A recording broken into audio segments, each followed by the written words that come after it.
श्रीमद् भागवत महापुराण एकादश स्कंद अध्याय 22। श्रीमद् भागवत महापुराण एकादश स्कंद द्वाविंश अध्याय। तत्वों की संख्या और पुरुष प्रकृति विवेक। उद्धव जी ने कहा, प्रभु विश्वेश्वर, ऋषियों ने तत्वों की संख्या कितनी बतलाई है? आपने तो अभी 19वें अध्याय में 9, 11, 5 और 3 अर्थात कुल 28 तत्व गिनाए हैं।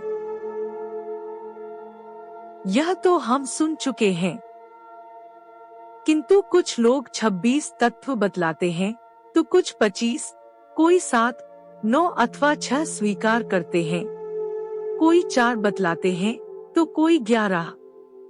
इसी प्रकार किन्हीं किन्हीं ऋषि मुनियों के मत में उनकी संख्या 17 है, कोई 16 और कोई 13 बतलाते हैं।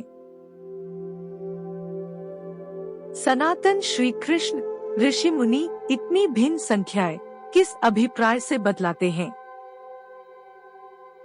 आप कृपा करके हमें बतलाइए। भगवान श्री कृष्ण ने कहा, उद्धव जी, वेदिज्ञ ब्राह्मण इस विषय में जो कुछ कहते हैं वह सभी ठीक है, क्योंकि सभी तत्व सब में अंतर्भूत हैं। मेरी माया को स्वीकार करके क्या कहना असंभव है? जैसा तुम कहते हो वह ठीक नहीं है, जो मैं कहता हूँ वही यथार्थ है। इस प्रकार जगत के कारण के संबंध में विवाद इसलिए होता है कि मेरी शक्तियों सत्व, रज आदि गुणों और उनकी वृत्तियों का रहस्य लोग समझ नहीं पाते, इसलिए वे अपनी अपनी मनोवृत्ति पर ही आग्रह कर बैठते हैं। सत्व आदि गुणों के क्षोभ से ही यह विविध कल्पना रूप प्रपंच जो वस्तु नहीं केवल नामुठ खड़ा हुआ है। यही वाद विवाद करने वालों के विवाद का विषय है। जब इंद्रियां अपने वश में हो जाती हैं तथा चित्त शांत हो जाता है, तब यह प्रपंच भी निवृत्त हो जाता है और इसकी निवृत्ति के साथ ही सारे वाद विवाद भी मिट जाते हैं। पुरुष शिरों में तत्वों का एक दूसरे में अनुप्रवेश है, इसलिए वक्ता तत्वों की जितनी संख्या बतलाना चाहता है उसके अनुसार कारण को कार्य में अथवा कार्य को कारण में मिलाकर अपनी इच्छित संख्या सिद्ध कर लेता है। ऐसा देखा जाता है कि एक ही तत्व में बहुत से दूसरे तत्वों का अंतर्भाव हो गया है। इसका कोई बंधन नहीं है कि किसका किसमें अंतर्भाव हो। कभी घटपट आदि कार्य वस्तुओं का उनके कारण मिट्टी सूद आदि में, तो कभी मिट्टी सूद आदि का घटपट आदि कार्यों में अंतर्भाव हो जाता है। इसलिए वादी प्रतिवादियों में से जिसकी वाणी ने जिस कार्य को जिस कारण में अथवा जिस कारण को जिस कार्य में अंतर्भूत करके तत्वों की जितनी संख्या स्वीकार की है वह हम निश्चय ही स्वीकार करते हैं, क्योंकि उनका वह उत्पादन युक्ति संगत ही है। उद्धव जी, जिन लोगों ने 26 संख्या स्वीकार की है वे ऐसा कहते हैं कि जीव अनादि काल से अविद्या से ग्रस्त हो रहा है। वह स्वयं अपने आप को नहीं जान सकता। उसे आत्मज्ञान कराने के लिए किसी अन्य सर्वज्ञ की आवश्यकता है। इसलिए प्रकृति के कार्य कारण रूप 24 तत्व, 25वां पुरुष और 26वां ईश्वर, इस प्रकार कुल 26 तत्व स्वीकार करने चाहिए।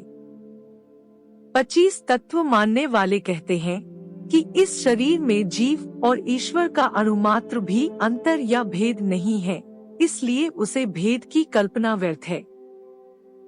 रही ज्ञान की बात, सो तो सत्वात्मिका प्रकृति का गुण है।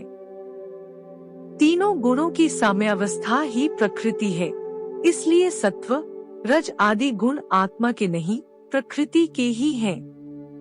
इन्हीं के द्वारा जगत की स्थिति, उत्पत्ति और प्रलय हुआ करते हैं। इसलिए ज्ञान आत्मा का गुण नहीं प्रकृति का ही गुण सिद्ध होता है। इस प्रसंग में सत्व गुण ही ज्ञान है, रजोगुण ही कर्म है और तमोगुण ही अज्ञान कहा गया है। और गुणों में शोभ उत्पन्न करने वाला ईश्वर ही काल है और सूत्र अर्थात महत्तत्व ही स्वभाव है। इसलिए 25 और 26 तत्वों की दोनों ही संख्या युक्ति संगत है। उद्धव जी, यदि तीनों गुणों को प्रकृति से अलग मान लिया जाए, जैसा कि उनकी उत्पत्ति और प्रलय देखते हुआ मानना चाहिए, तो तत्वों की संख्या स्वयं ही 28 हो जाती है। उन तीनों के अतिरिक्त 25 ये हैं: पुरुष, प्रकृति, महत्तत्व, अहंकार, आकाश, वायु, तेज, जल और पृथ्वी। ये 9 तत्व मैं पहले ही गिना चुका हूँ। श्रोत, त्वचा, चक्षु, नासिका और रसनाएं 5 ज्ञानेंद्रिया, वाक, पाणी, पाद, पायु और उपस्थ 5 कर्मेंद्रिया तथा मन, जो कर्मेंद्रिय और ज्ञानेंद्रिय दोनों ही हैं। इस प्रकार कुल 11 इंद्रिया तथा शब्द, स्पर्श, रूप, रस और गंधे ज्ञानेंद्रियों के 5 विषय। इस प्रकार 3, 9, 11 और 5 सब मिलाकर 28 तत्व होते हैं। कर्मेंद्रियों के द्वारा होने वाले 5 कर्म, चलना, बोलना, मल त्यागना, पेशाब करना और काम करना, इनके द्वारा तत्वों की संख्या नहीं बढ़ती। इन्हें कर्मेंद्रिय स्वरूप ही मानना चाहिए। सृष्टि के आरंभ में कार्य 11 इंद्रिय और पंचभूत और कारण महत्तत्व आदि के रूप में प्रकृति ही रहती है। वही सत्वगुण, रजोगुण, तमोगुण की सहायता जगत की स्थिति, उत्पत्ति और संहार संबंधी अवस्थाएं धारण करती है। अव्यक्त पुरुष तो प्रकृति और उसकी अवस्थाओं का केवल साक्षी मात्र बना रहता है। महत्तत्व आदि कारण धातुए विकार को प्राप्त होते हुए पुरुष के ईक्षण से शक्ति प्राप्त करके परस्पर मिल जाते हैं और प्रकृति का आश्रय लेकर उसी के बल से ब्रह्मांड की सृष्टि करते हैं। उद्धव जी, जो लोग तत्वों की संख्या 7 स्वीकार करते हैं, उनके विचार से आकाश, वायु, तेज, जल और पृथ्वी 5 भूत, छठा जीव और 7वां परमात्मा जो साक्षी जीव और साक्ष्य जगत दोनों का अधिष्ठान है, ये ही तत्व हैं। देह, इंद्रिय और प्राण आदि की उत्पत्ति तो पंचभूतों से ही हुई है, इसलिए वे इन्हें अलग नहीं गिनते। जो लोग केवल 6 तत्व स्वीकार करते हैं, वे कहते हैं कि 5 भूत हैं और छठा है परम पुरुष परमात्मा। वह परमात्मा अपने बनाए हुए पंचभूतों से युक्त होकर देह आदि की सृष्टि करता है और उनमें जीव रूप से प्रवेश करता है। इस मत के अनुसार जीव का परमात्मा में और शरीर आदि का पंचभूतों में समावेश हो जाता है। जो लोग कारण के रूप में 4 ही तत्व स्वीकार करते हैं, वे कहते हैं कि आत्मा से तेज, जल और पृथ्वी की उत्पत्ति हुई है और जगत में जितने पदार्थ हैं, सब इन्हीं से उत्पन्न होते हैं। वे सभी कार्यों का इन्हीं में समावेश कर लेते हैं। जो लोग तत्वों की संख्या 17 बतलाते हैं, वे इस प्रकार गणना करते हैं: 5 भूत, 5 तन्मात्राएं, 5 ज्ञानेंद्रिया, 1 मन और 1 आत्मा। जो लोग तत्वों की संख्या 16 बतलाते हैं, उनकी गणना भी इसी प्रकार है। अंतर केवल इतना ही है कि वे आत्मा में मन का भी समावेश कर लेते हैं और इस प्रकार उनकी तत्व संख्या 16 रह जाती है। जो लोग 13 तत्व मानते हैं, वे कहते हैं कि आकाशादि 5 भूत, श्रोत्रादि 5 ज्ञानेंद्रिया, 1 मन, 1 जीवात्मा और परमात्माएं 13 तत्व हैं। 11 संख्या मानने वालों ने 5 भूत, 5 ज्ञानेंद्रिया और इनके अतिरिक्त 1 आत्मा का अस्तित्व स्वीकार किया है। जो लोग 9 तत्व मानते हैं, वे आकाशादि 5 भूत और मन, बुद्धि, अहंकार 8 प्रकृतियां और 9वां पुरुष इन्हीं को तत्व मानते हैं। उद्धव जी, इस प्रकार ऋषि मुनियों ने भिन्न भिन्न प्रकार से तत्वों की गणना की है। सबका कहना उचित ही है, क्योंकि सबकी संख्या युक्तियुक्त है। जो लोग तत्वज्ञानी हैं, उन्हें किसी भी मत में बुराई नहीं दिखती। उनके लिए तो सब कुछ ठीक ही है। उद्धव जी ने कहा, श्याम सुंदर, यद्यपि स्वरूपतः प्रकृति और पुरुष दोनों एक दूसरे से सर्वथा भिन्न हैं, तथापि वे आपस में इतने घुल मिल गए हैं कि साधारणतः उनका भेद नहीं जान पड़ता। प्रकृति में परुष और पुरुष में प्रकृति अभिन्न से प्रतीत होते हैं। इनकी भिन्नता स्पष्ट कैसे हो? कमलनयन श्री कृष्ण, मेरे हृदय में इनकी भिन्नता और अभिन्नता को लेकर बहुत बड़ा संदेह है। आप तो सर्वज्ञ हैं, अपनी युक्तियुक्त वाणी से मेरे संदेह का निवारण कर दीजिए। भगवान, आपकी ही कृपा से जीवों को ज्ञान होता है और आपकी माया शक्ति से ही उनके ज्ञान का नाश होता है। अपनी आत्म स्वरूपिणी माया की विचित्र गति आप ही जानते हैं और कोई नहीं जानता। अतएव आप ही मेरा संदेह मिटाने में समर्थ हैं। भगवान श्री कृष्ण ने कहा, उद्धव जी, प्रकृति और पुरुष, शरीर और आत्मा, इन दोनों में अत्यंत भेद है। इस प्राकृत जगत में जन्म मरण एवं वृद्धि ह्रास आदि विकार लगे ही रहते हैं। इसका कारण यह है कि यह गुणों के क्षोभ से ही बना है। प्रिय मित्र, मेरी माया त्रिगुणात्मिक है। वही अपने सत्व, रज आदि गुणों से अनेकों प्रकार की भेद वृत्तियां पैदा कर देती है। यद्यपि इसका विस्तार असीम है, फिर भी इस विकारात्मक सृष्टि को 3 भागों में बांट सकते हैं। वे 3 भाग हैं, अध्यात्म, अधिदैव और अधिभूत। उदाहरणार्थ, नेत्रेंद्रिय अध्यात्म है, उसका विश्वरूप अधिभूत है और नेत्र गोलक में स्थित सूर्य देवता का अंश अधिदैव है। ये तीनों परस्पर एक दूसरे के आश्रय से सिद्ध होते हैं और इसलिए अध्यात्म, अधिदैव और अधिभूते तीनों ही परस्पर सापेक्ष हैं। परंतु आकाश में स्थित सूर्य मंडल इन तीनों की अपेक्षा से मुक्त है, क्योंकि वह स्वतः सिद्ध है। इसी प्रकार आत्मा भी उपर्युक्त तीनों भेदों का मूल कारण, उनका साक्षी और उनसे परे है। वही अपने स्वयं सिद्ध प्रकाश से समस्त सिद्ध पदार्थों की मूल सिद्धि है। उसी के द्वारा सबका प्रकाश होता है। जिस प्रकार चक्षु के 3 भेद बताए गए, उसी प्रकार त्वचा, श्रोत, जिह्वा, नासिका और चित्त आदि के भी 3 भेद हैं। प्रकृति से महत् तत्व बनता है और महत् तत्व से अहंकार। इस प्रकार यह अहंकार गुणों के क्षोभ से उत्पन्न हुआ प्रकृति का ही एक विकार है। अहंकार के 3 भेद हैं, सात्विक, तापस और राजस। यह अहंकार ही अज्ञान और सृष्टि की विविधता का मूल कारण है। आत्मा ज्ञान स्वरूप है, उसका इन पदार्थों से न तो कोई संबंध है और न उसमें कोई विवाद की ही बात है। अस्ति नास्ति है नहीं, सगुण निर्गुण, भाव भाव, सत्य मिथ्या आदि रूप से जितने भी वाद विवाद हैं, सबका मूल कारण भेद दृष्टि ही है। इसमें संदेह नहीं कि इस विवाद का कोई प्रयोजन नहीं है, यह सर्वथा व्यर्थ है। तथापि जो लोग मुझसे अपने वास्तविक स्वरूप से विमुख हैं, वे इस विवाद से मुक्त नहीं हो सकते।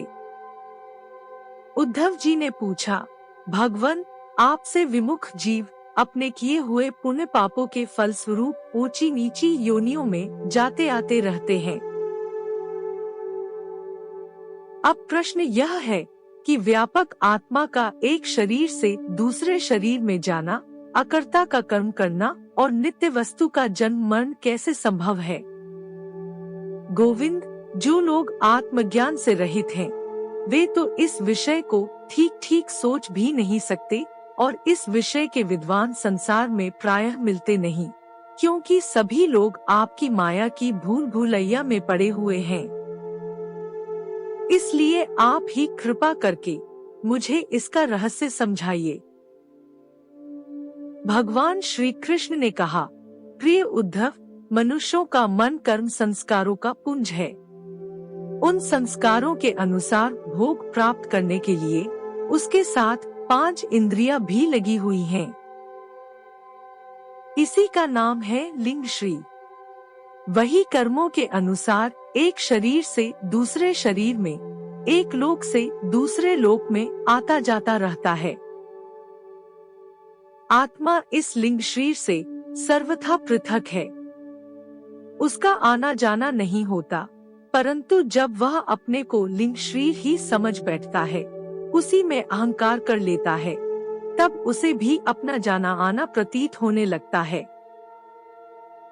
मन कर्मों के अधीन है।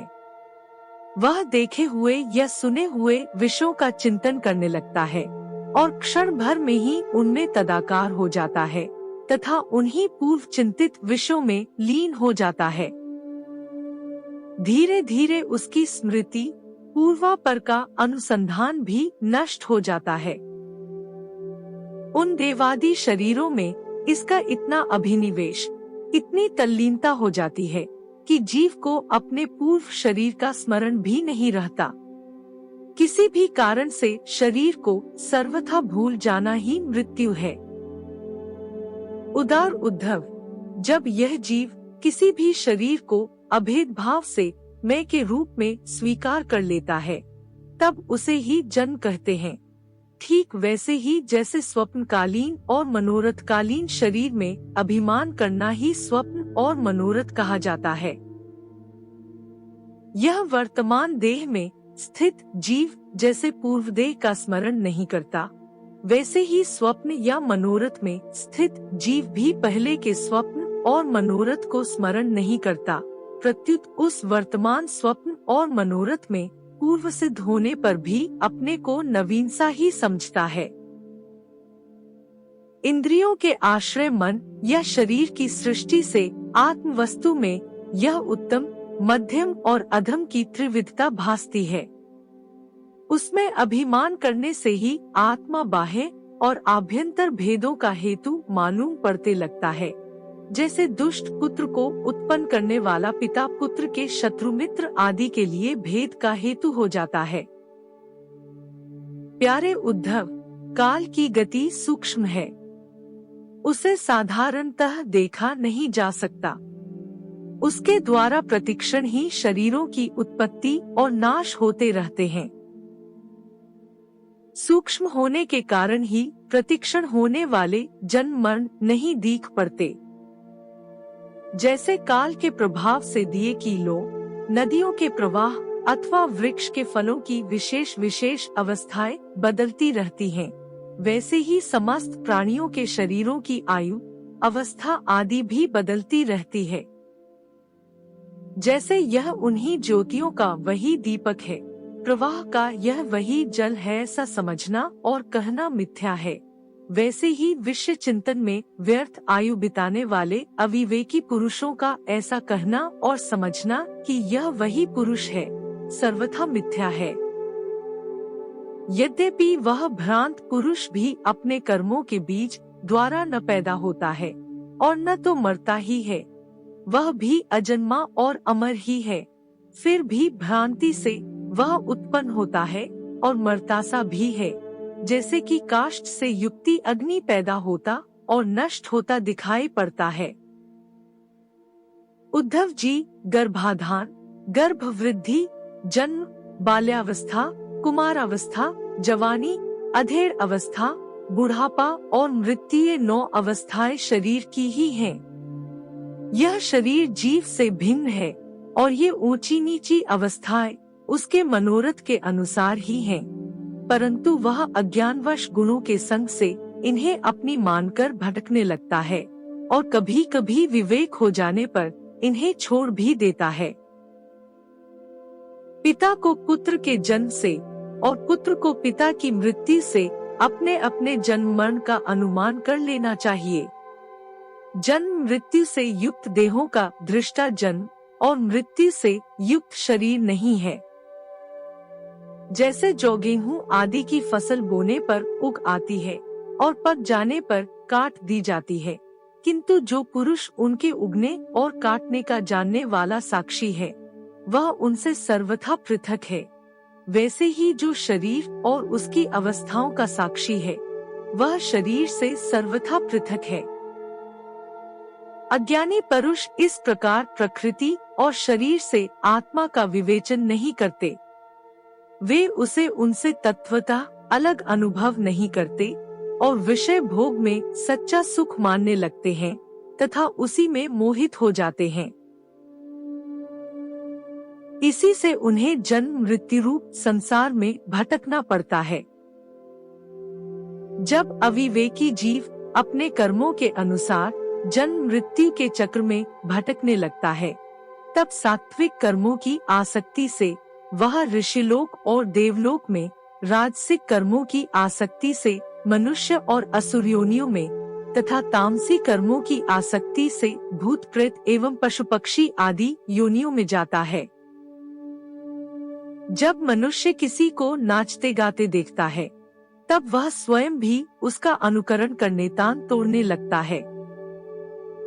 वैसे ही जब जीव बुद्धि के गुणों को देखता है, तब स्वयं निष्क्रिय होने पर ही भी उसका अनुकरण करने के लिए बाध्य हो जाता है। जैसे नदी तालाब आदि के जल के हिलने या चंचल होने पर उसमें प्रतिबिंबित तट के वृक्ष भी उसके साथ हिलते डोलते से जान पड़ते हैं।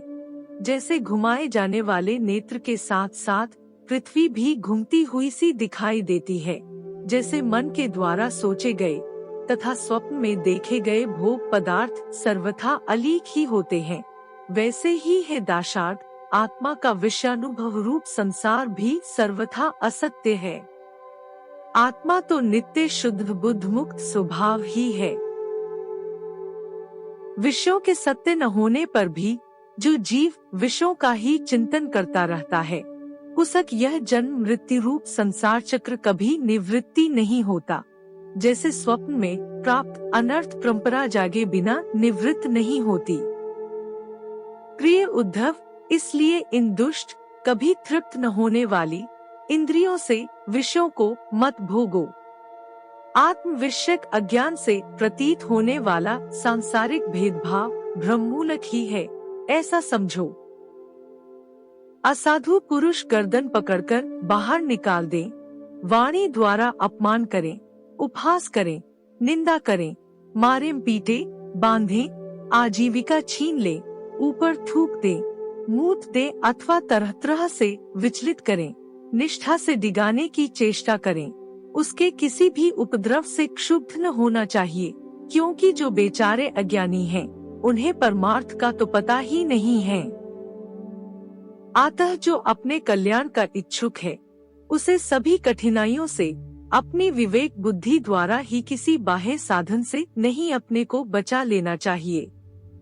वस्तुतः आत्मदृष्टि ही समस्त विपत्तियों से बचने का एकमात्र साधन है।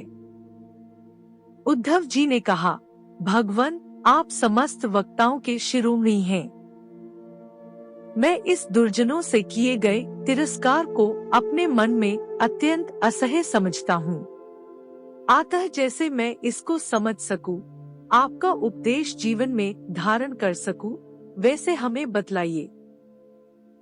विश्वात्मन, जो आपके भागवत धर्म के आचरण में प्रेम पूर्वक संलग्न हैं, जिन्होंने आपके चरण कमलों का ही आश्रय ले लिया है, उन शांत पुरुषों के अतिरिक्त बड़े बड़े विद्वानों के लिए भी दुष्टों के द्वारा किया हुआ तिरस्कार सह लेना अत्यंत कठिन है, क्योंकि प्रकृति अत्यंत बलवती है।